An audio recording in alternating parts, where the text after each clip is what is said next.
Chers sujets de l'Empire, je n'irai pas par quatre chemins.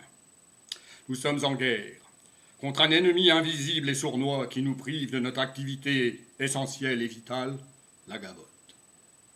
La gavotte qui nous apporte joie et plaisir collectif, ambiance et bonne humeur, scandée par nos chanteurs, bercée par nos sonneurs.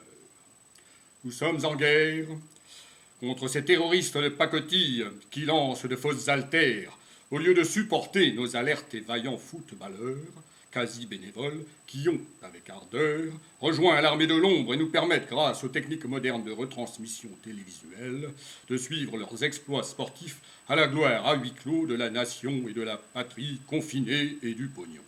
Et des sponsors, et des multinationales, et de l'agrochimie, et tutti quanti.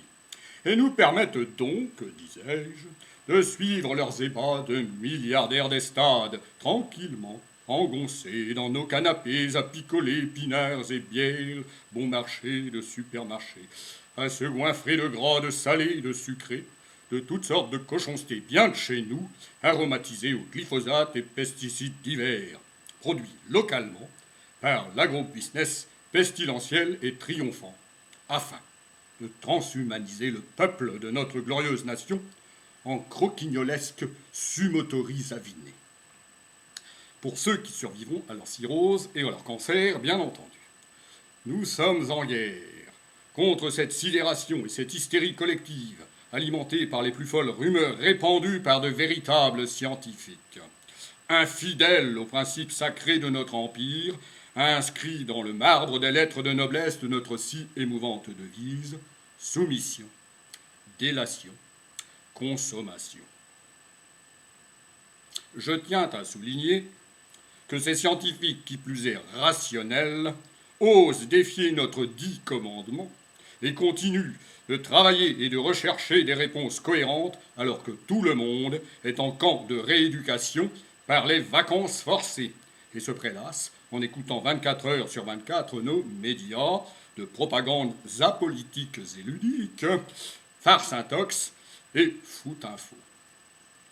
Aussi, face à tant d'adversité et de duplicité, afin d'assurer la victoire éclatante et glorieuse de notre empire, ai-je pris, en Conseil de défense économique et sanitaire restreint, la décision de proclamer l'état d'urgence par le carnaval permanent et l'organisation d'une grande mascarade assortie du port du casque obligatoire.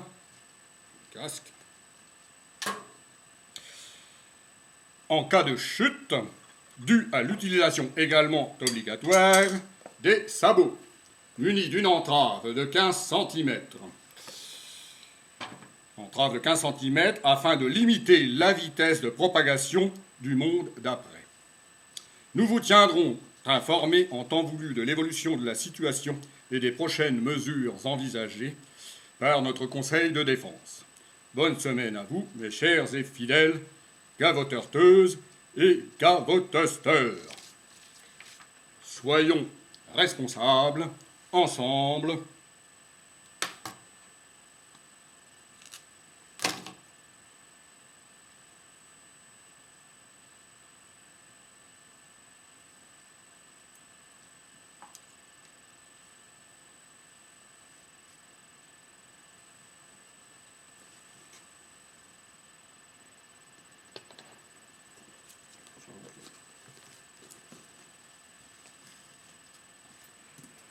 Soyons responsables, ensemble, propageons la peur.